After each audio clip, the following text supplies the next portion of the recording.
I think this is one of the most important topics for anybody who's in business. So the big question is, what are top agents doing to absolutely crush it in real estate, grow their teams and add more transactions year over year while so many struggle? To get the answers, we interview top real estate agents to learn their secrets to success. Listen, we believe every agent should make a minimum of $100,000 per year, and we're on a mission to make this happen. We've already helped over 100 agents achieve this with our coaching. So if you want to fast track your business growth, get to your first $100,000 in GCI, or add another $100,000 in GCI using social strategies, then head over to go.eliteagentsecrets.com, or you can just click the link in the description below. Also, just make sure to follow us, hit that subscribe button, and if you get any value from this at all, please tell a friend and leave us a review. My name is Andrew Dunn. And my name is Peter Michael. Welcome to Elite Agent Secrets. I want to roll now into your third topic because it ties into your radio DJ. The strategic, he obviously got in touch. He said, never sold a house in my fucking life, but I am a radio DJ. And you thought, I want to set up a podcast. You hired. I'll teach you how to sell a home. So your third topic is team culture, transitioning from part-time listing agent, and eventually, basically, long story short, becoming a CEO and running a big business with a big team and crushing out loads of deals. So take us on a bit of journey. Team culture is probably one of the biggest topics that we talk about. It's probably one of the most sought after topics. Everyone's kind of got different takes, which is super unique. And maybe we can talk about those too, because there is a lot of different ways to skin the cat. And it really depends on the type of people that you specifically have chosen to work with. So I'd love to learn a little bit more about you and how you've built team culture. Sure. I think this is one of the most important topics for anybody who's in business. And if you're a real estate agent and you're thinking of growing a team, you have to pay attention to team culture. I didn't realize the importance of it until 7-8 years ago. About 8 years ago, I hired a coach, a business coach, not a real estate coach, but a general business coach, because my sales had been stuck at like $38 million year after year after year, and I couldn't break through. And the business coach started to educate us about the importance of being a team, one group. And he tells this great parable of the guinea worm. Should I go through that? Actually, you know what? It's a great parable and it's truthful. So are you familiar with the guinea worm, either of you? Okay. Yeah, let's have it. So I started with gonorrhea, and we're going to go into guinea worms. Here we go. So very. It just keeps on getting better. Yes. So this is truthful, and in sub-Saharan African communities, there is something called a guinea worm. You're sitting there one day, and you start to scratch your arm, and you look down, and like, holy shit, there is a worm crawling out of my arm, and you pull the worm, and it breaks off, and the thing burrows back into your body, and you're in so much pain that you jump into the river to try and ease and soothe you. And what you're doing without realizing it is you're depositing more of these eggs into the river.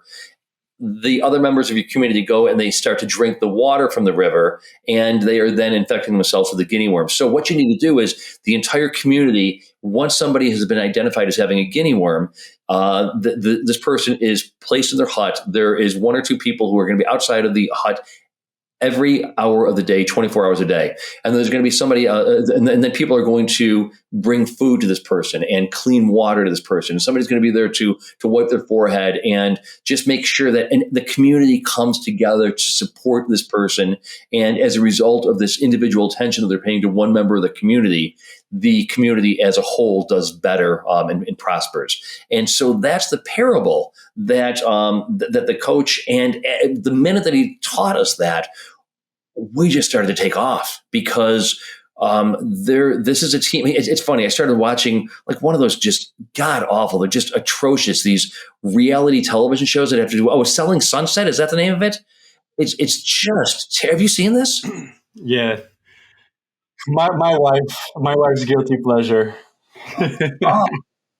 It's just awful. And like all this background, did you see what she's wearing? Like all this nonsense. If anybody on my team ever spoke of another member of the team, they'd be gone. Like there's just no opportunity for members of our team to speak unkindly of each other. In the past 6 months, 4 members of the team have given birth And we've been there to celebrate the births, and we've been there to carry the load and the burden while the member of the team is out. It's just been great.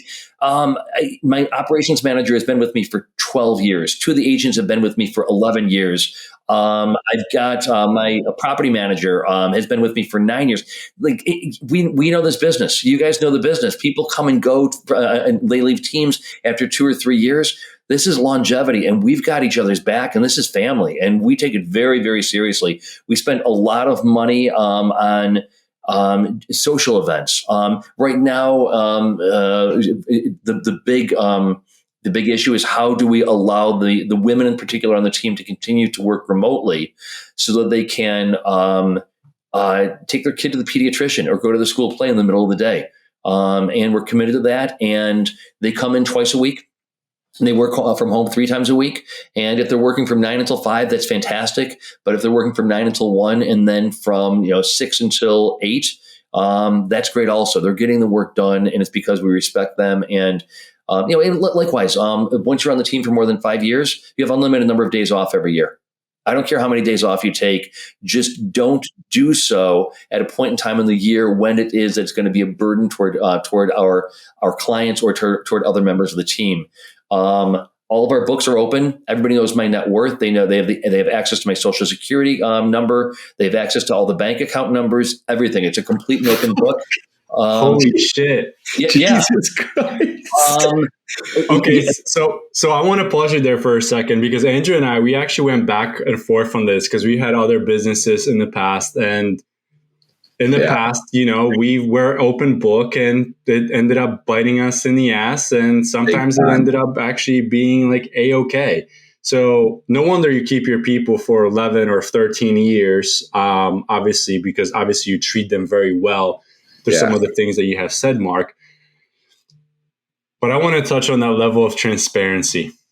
Yeah. Why did you decide to have that level of transparency with your team? I guess no matter what position they're really in, right? It's because I trust them. And listen, if I'm asking them to bust their ass on my behalf day in and day out. And I might need to call on them on a Saturday afternoon at 1:30 or on a Thursday evening at 8:45. I can't do that unless there's some reciprocity. If there's a problem with a client that needs to be resolved immediately, they've got carte blanche to write a check upwards of $1,000 just to take care of the problem. And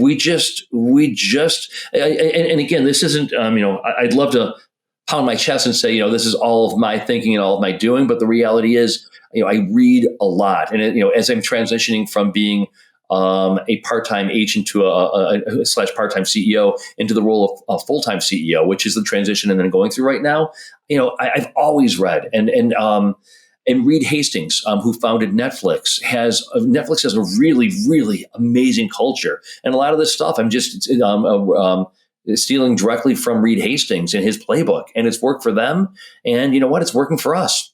So that's so interesting. I think, first of all, obviously you did a fucking amazing job. It's interesting that you've kept people for so long because, like you said, the churn in real estate is biblical.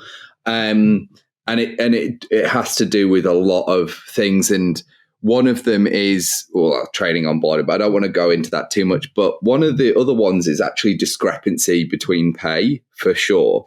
Because one thing that I think is interesting is, let's say, just hypothetically, right? You earn $1 million and they earn 100K. Uh-huh. Usually that will just stir resentment between the people because they're like, well, I do a lot of his shit and he gets paid 10x what I do. But the reality is, if it's you who built the business, you took more of the risk, right? And then there's got to be the appreciation and understanding of that.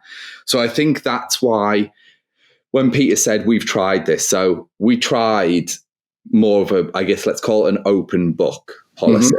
And funnily enough, the way it bit us in the arse was actually one of the C-suite right? It was actually one of the executives where it went really south, and then it kind of trickled from that kind of, I guess, poisonous nature, let's call it, because they saw the discrepancy between our pay and theirs. Even though it was our company, we built it, it was our shit, right? Yep. But that discrepancy and then the animosity that it drew, because they just felt like they were now underpaid based on completely subjective opinion. When the market said they weren't, do you know what I mean? Like, it wasn't like, they were getting paid, 10 grand a year and they should have been getting paid 100, right? Yeah. It wasn't like that. So I think that's interesting, because we've now gone flip-flop and we've gone basically follow the train, and I'm like, close book. You don't get to know what I get paid. No one else. You don't get to know what anyone else gets paid either. Financials are private. You want to share it with each other, fine, but I'm not telling you who's getting paid what. Yeah. Period. End of story. You don't know how much I earn either. Yep. Have you ever run into those situations? No. Interesting.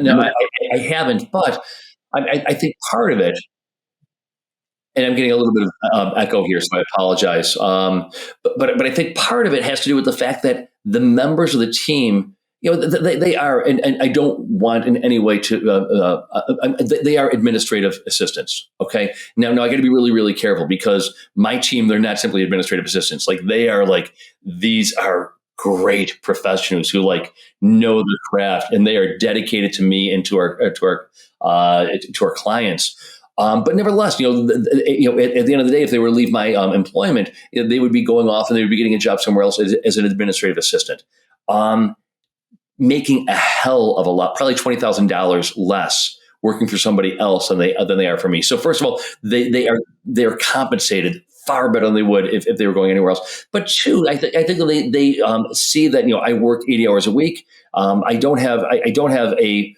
private life and in my work life. I mean, in order to do this really successfully, in order for me to grow this thing, my goal is 100 million next year, 125 million within the next 5 years. In order for me to do that, I have to have one life, which is what it is that I'm doing, what the dinners that I'm going to and the parties that I'm hosting and the parties that I'm attending are all part of my workday. They see that kind of commitment. They see where I came from. They see that, I've now got, a portfolio of 125 rental properties. So they see how hard I've worked, and they don't begrudge me. But also, I mean, when a woman in particular on the team gives birth, when she's out, the state and the federal government give them, I think it's 20% of the salary that they were making. We make them whole.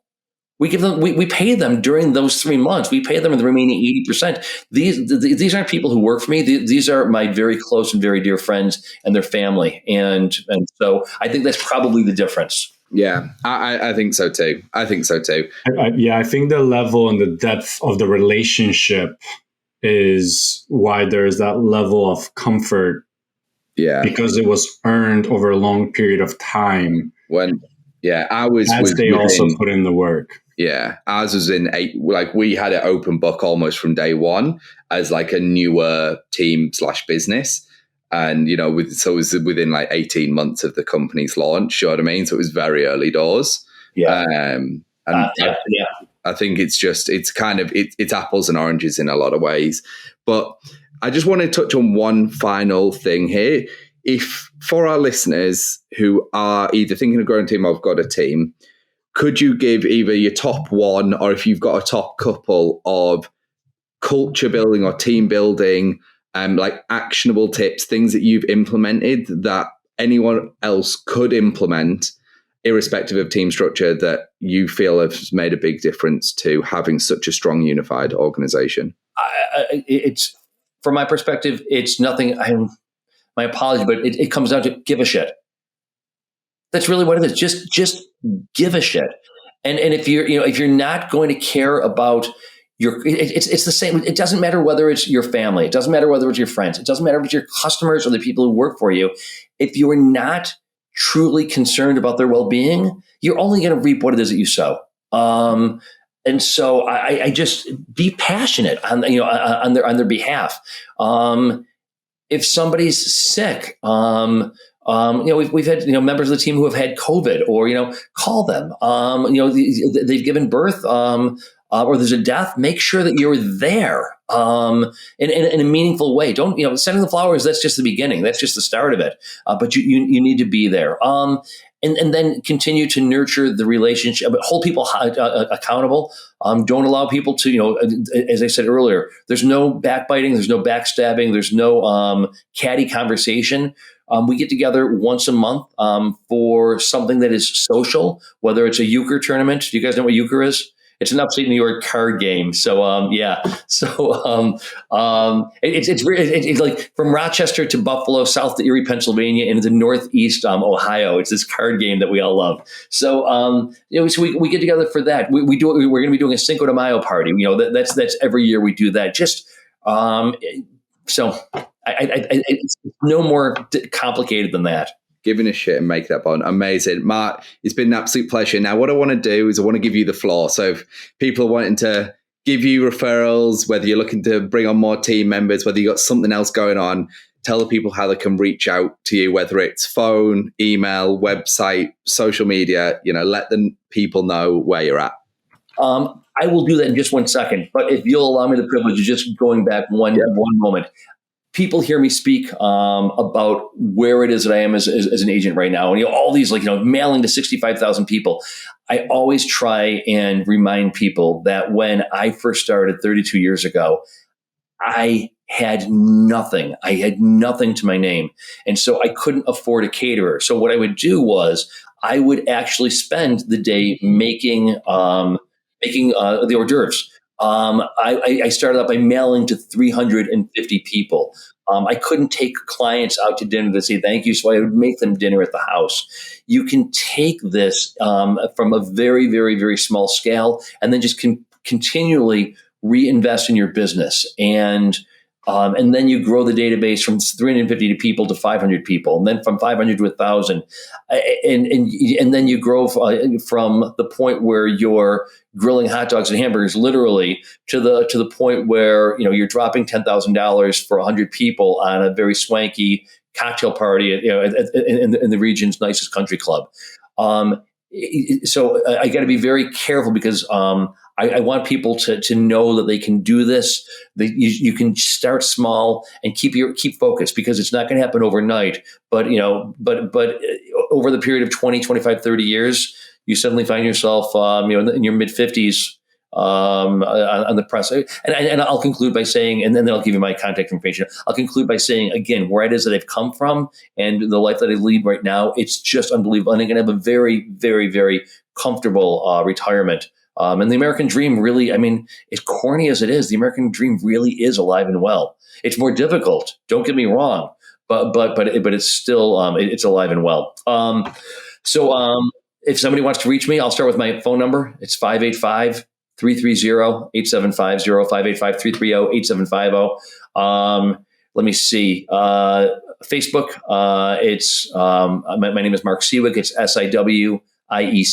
You can email me, mark@markseawig.com. That's MARK@MARKSIWIEC. Peter, how do you pronounce that? Siwiec. Dziękuję. Proszę bardzo. Mark, it's been an absolute pleasure, my friend. You really have brought a different flavor to the show today. We've gone a lot deeper. It's felt a little bit more emotional. I'm not sure if it's quite the right word, but it's definitely touched a deeper nerve today. So it's been an absolute pleasure. I hope you've enjoyed coming on the show. I do. I've done a lot of these. This has been the best. I've really enjoyed talking to you guys. Thank you so much for the privilege. This has been very, very nice. Thank you. It's our pleasure. Everyone, we hope you've enjoyed listening to the show and as much as we have interviewing Mark, and we will see you in the next one. Oh, and by the way, would you consider yourself a maverick? Are you an agent, team leader, broker owner who is constantly striving to push boundaries and smash goals? Well, we've already helped over 100 agents go over $100,000 per year in GCI. So if you're interested in learning more about our courses and coaching to help you scale your business, then head over to go.eliteagentsecrets.com.